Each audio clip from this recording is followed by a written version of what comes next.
میں سمجھ نہیں پاتا کہ ہم اس حد تک شفاق ہو چکے ہیں. وہ ابھی ہم بات کر رہے تھے نا جب وقفے سے قبل کہ یہ جو نسبی رشتے اس میں کتنی خود غرضی اور کتنی بے حسی پیدا ہو گئی ہے. ہم ایک دوسرے کو ماننے کو تیار نہیں, ایک دوسرے کے قتل کے درپے ہو جاتے ہیں, جائیداد کے لیے, مال کے لیے, دولت کے لیے, سب بھلا دیتے ہیں کہ ایک ماں کے بطن سے ہم باہر آئیں.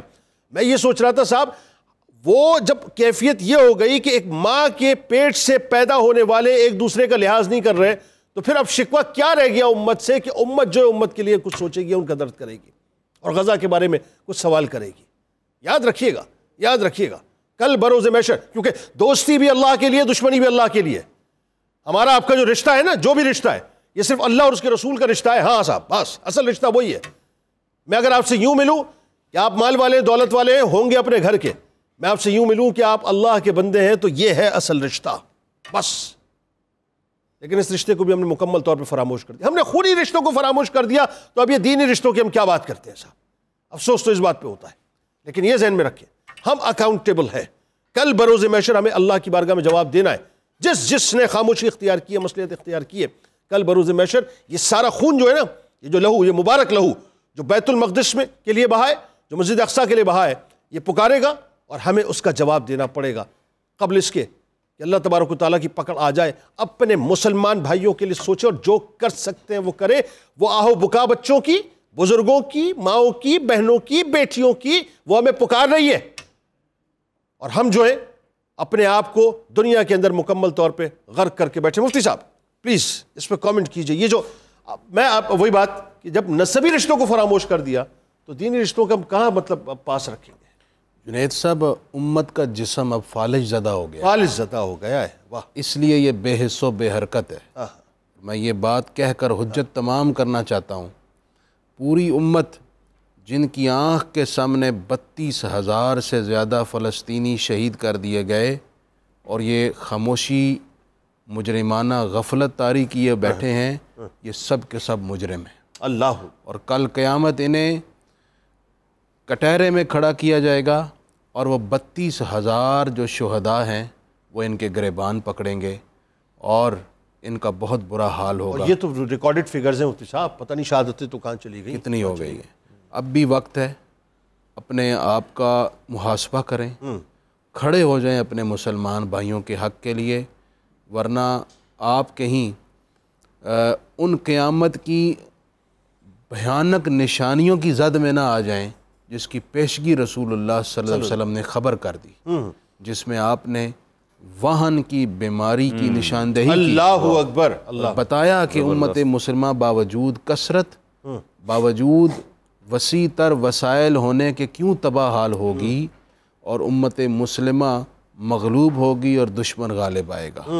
بے شک وہ وقت کہیں ہمارے ہوتے نہ آئے, بلکہ آ چکا ہے. آ چکا ہے سر. اگر ہم بھی ابھی کھڑے ہو جائیں آ چکا ہے, اور اپنی زندگی کا مقصد سمجھیں, آ چکا ہے. بحیثیت مسلمان اپنی رسپانسبلٹی کا احساس اور ادراک کریں, صرف اپنے لیے نہیں پوری امت کے لیے جینا سیکھیں. اللہ, یہ ہمارے نبی صلی اللہ علیہ وسلم نے ایک مسلمان کو بحیثیت مسلمان بتایا ہے. ناظرین ہمارے ساتھ جڑے رہیے, سرکار کی بارگاہ میں, ان کے حال کی بارگاہ میں درود پاک کا نذرانہ پیش کیجیے. لوٹ کے مفتی صاحب سے اور گلو بھائی سے اس بارے میں بات کرتے ہیں. یہ جو امت کے تصور ہے صاحب, ہم نے اس کو مکمل طور پہ فراموش کر کے رکھ دیا ہے. وہ ہمارے بھائی ہیں, ہمیں پکار رہے ہیں, لیکن ہم خاموش ہیں, بالکل خاموش ہیں.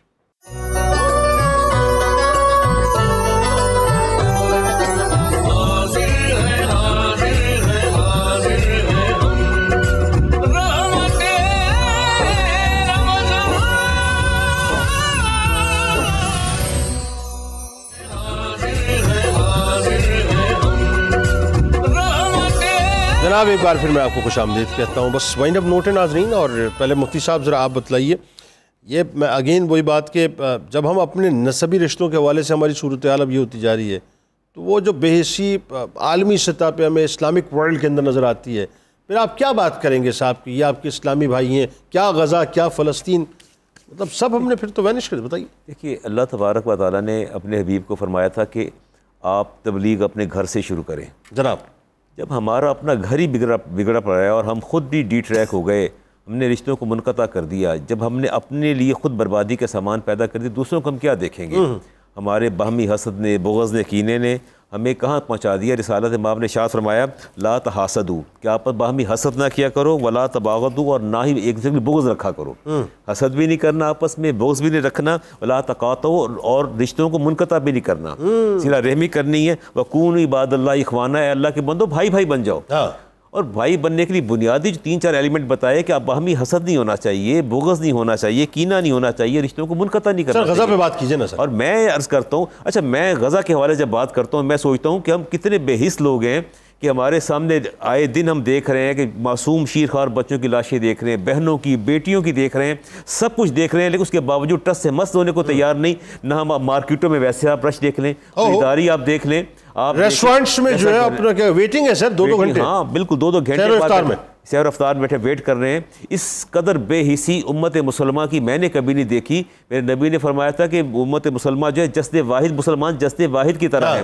ایک باڈی آرگن افیکٹ ہوتا ہے تو پوری باڈی افیکٹ ہوتی ہے. نہ جانے یہ کیسا جسد واحد ہے کہ ایک بدن کا حصہ جو ہے وہ کٹ رہا ہے اور ظلم و ستم کا شکار ہے اور باقی بدن پرسکون ہے، کیسے پیسفل ہو گیا؟ تو گویا ہماری تو بنیاد ہی غلط ہے. میں کہتا ہوں کم از کم اتنا تو کر لیں کہ اپنی خوشیوں کو محدود کر دیں، خوشیوں کو ختم کر دیں، اس عید کو اس حوالے سے منائیں.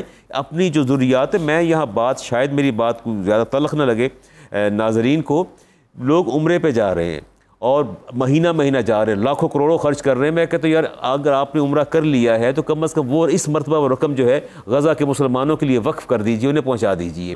اور اگلے سال فوج بھی تو نہیں رہی، یہ تو مسئلہ ہے، بارڈرز بھی سارے بند کیے. بالکل، یہ ہر طرف سے یہ المیہ ہے ہمارے ساتھ. لیکن کم از کم مجھے ایک اللہ کے ولی کا قول یاد آتا ہے کہ وہ سردی میں کھڑے تھے تو لوگوں نے پوچھا کہ یہ سارا سردی میں کیوں کھڑے رہے؟ وائل کا یہ ململ کا کرتا پہن کے فرمایا کہ میں ان جو لوگ جن کے پاس اس وقت کمبل نہیں، لحاف نہیں ہے، لباس نہیں ہے، میں ان کو فراہم تو نہیں کر سکتا، کم از کم میں ان کی اس تکلیف میں شریک تو ہو سکتا ہوں. یہ ہے بات، تکلیف شریک تو ہو سکتا ہوں نا. میں کہتا ہوں خدا کا خوف کریں، بازاروں میں، مارکیٹوں میں، ریسٹورنٹس کے اندر دیکھیں، اللہ سے ڈر جائیں.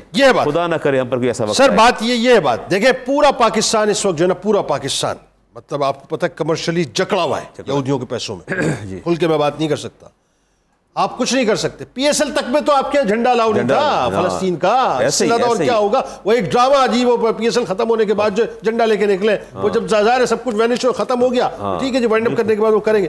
تو آپ تو مسئلیت کا اس حد تک شکار ہے کہ آپ بات بھی نہیں کر سکتے. ایسا ہی ہے نا، بالکل صحیح. لیکن کم از کم قرآن تو رکھ سکتے ہیں. گلو بھائی بتائیے نا ذرا اس بارے میں، یہ جو ہمارے بھائی مر رہے ہیں، شہادتیں ہو رہی ہیں. دیکھیں یہ میں حیران ہوں کہ یہ پچھلے 5-6 ماہ سے چل رہا ہے، 30-40 ہزار لوگ وہاں شہید ہو چکے ہیں جناب، اور کوئی نہیں پوچھنے والا ان کو. ایسا ہی ہے. مسلم کنٹریز بھی سو رہی ہیں. آپ کو یاد ہوگا ہمارا ایکسچینج ہوتا ہے واٹس ایپ سے. جی بالکل، واٹس ایپ پہ آپ کا میرا رابطہ رہتا ہے کہ یہ سو رہے ہیں ہم لوگ. کہاں ہیں ہم لوگ؟ جی ہم ذمہ دار ہیں اس کے، وہ مارنے والے ذمہ دار نہیں ہیں، وہ تو ہیں گناہ گار، وہ ظلم کر رہے ہیں.